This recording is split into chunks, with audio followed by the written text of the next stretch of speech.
Hey cats. Yeah, man. So I just wanted to, like, because it's not been officially documented in video format, because I've posted about it a little bit, but that account's been deleted, so I don't know if it's out there anymore. But I believe in ideas and having ideas connect. And maybe it takes generations, maybe not. But all right, here's the solution for the police brutality issues. First of all, anybody that goes into the military as a warrior, as a, someone that is trained to kill people, that becomes what you're gonna be trained in, as well as conditioned to be okay with. So you're gonna be pushed on your mentality, and it's part of the process, man. It's not just boot camp and all of a sudden you are who you are. That shit is ongoing, and chain of command, and intense shit where they actually own you physically. Like when you sign up for the military, you become the property of the U.S. government. So it's no longer even a fucking pretend thing like it is with everybody else. Anyway, so here's the thing. Number one is nobody that has been on active duty, especially those who have been in combat, and especially those who have killed anybody, should never, ever be allowed to be police officers. There may be some that would be great, but that doesn't matter, because it doesn't matter that they know how to use a gun, that they should be qualified as a police. No, that has nothing to do with it. That's the worst thing, man. Okay, so there's the first thing. Just do that, and pay appropriately, so that people who don't do that would still be interested and want to go and do that. You might actually find that there'd be a lot of good people that want to be police officers. That could be great. Take care to actually serve and protect the community that it's part of. Anyway, number two would be to not allow police to use guns. Just no more. Only SWAT team and bigger. Like only specialized stuff or specialized situations. There may be a time when you got to send out every force you got that has that, and give them all weapons. There may be a situation like that, but not on a daily basis. Not just driving around town. No more guns on police officers. There's 100 million ways to take somebody down if you think they did a crime. And in this country, supposedly, you are innocent until proven guilty in a court of law, and every person has that right as a citizen. Okay? It's not just some people have that right. Everybody, no matter the color of their skin, no matter where they come from, no matter how bad or good they've been in the past, it doesn't matter. Everybody is innocent until proven guilty. So you may have seen somebody do something and may be pretty damn sure of it, but either way, you got 100 million options on how to get them into custody. There is everything. I mean, you've seen the guys in Europe using shields. They get like a team of like 6 of them, and they bum rush them with shields. What's so hard about that? They're fucking bulletproof, man. That's the job, man. Doesn't mean to protect and serve. Does not mean to kill. All right, that's not what's on the table here, man. Because as we've agreed, we have the very basic, inalienable rights in this country to the right of life. First of all, liberty. Second of all, which is not freedom. Don't mistake that. Liberty. And the pursuit of happiness. Not happiness, but the pursuit of it. Those are our 3 inalienable rights as human beings. Every single one. Now, it may have originally applied to only white people from Europe, but it is for everyone. Everybody.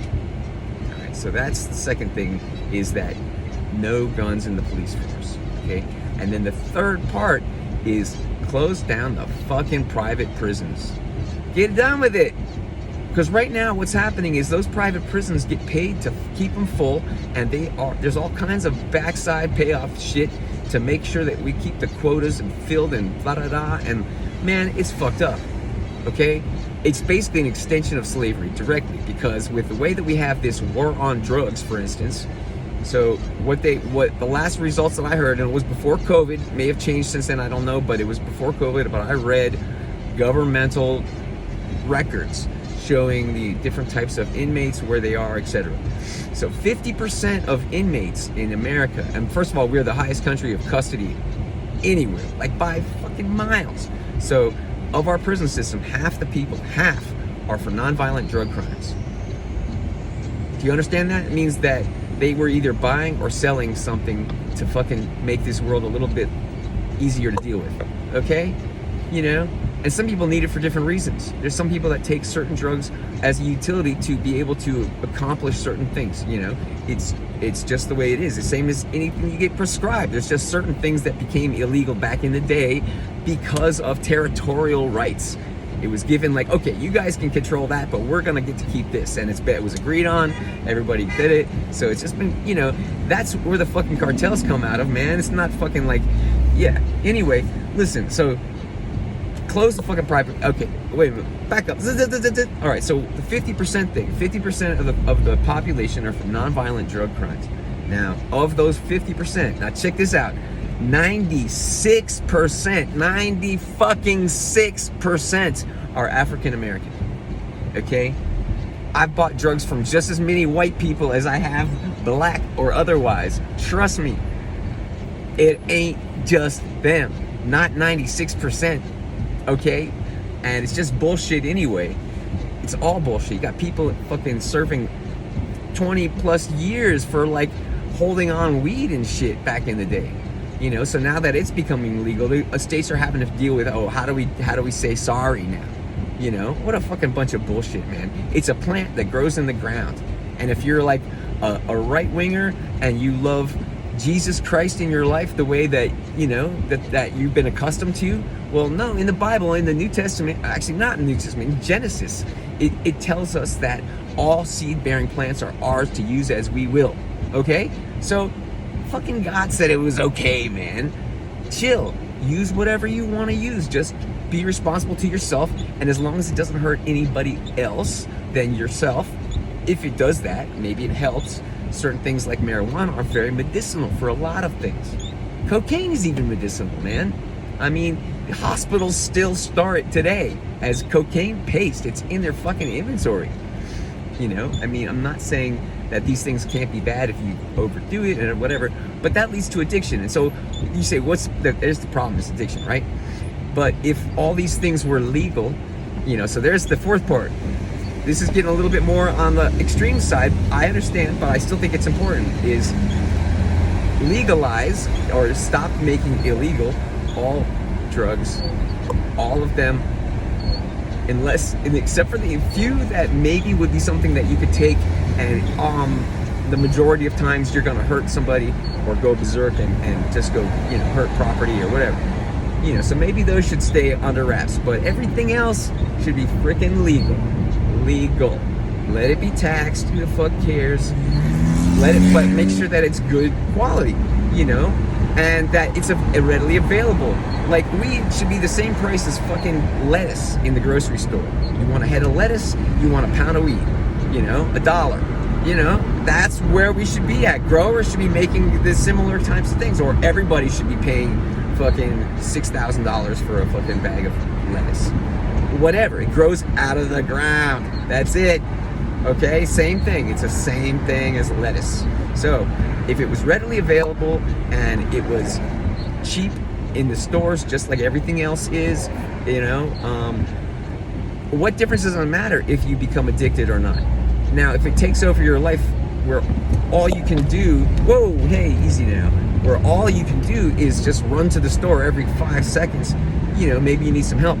But that's the last part of this, is take all that money from closing all the private prisons and put all of that money into a campaign, a global campaign even, but, you know, we can start with America, the United States campaign that creates a situation that makes rehabilitation, going to rehab, makes it really cool.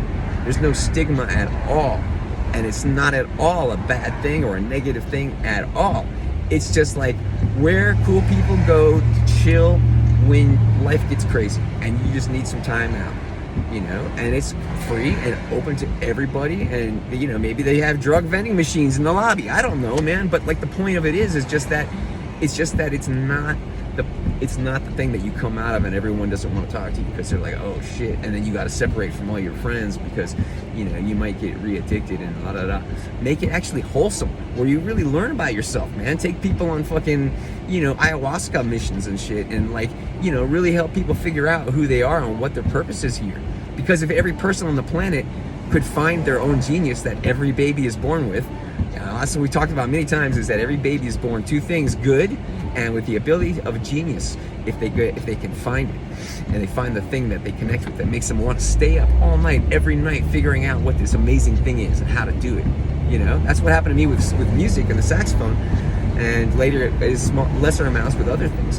But you know, like the studio, of course, and understanding how all those things work. But you know, I don't know. Anyway, I just think that if everybody could get a chance to like squiggle around, take time off, and figure out what they really are interested in, what makes them want to fucking, yeah, that's where it happens, man. And how many inventions will we come up with, you know? And this whole thing, you know, this idea now leads into a whole new system, you know, what I call fully automated luxury capitalism. And it's pretty cool, but that's not for this right now, because I don't want to chase away everybody. But really, it's a great idea, and I think I'm gonna have to tell it. I'll do it in a separate video.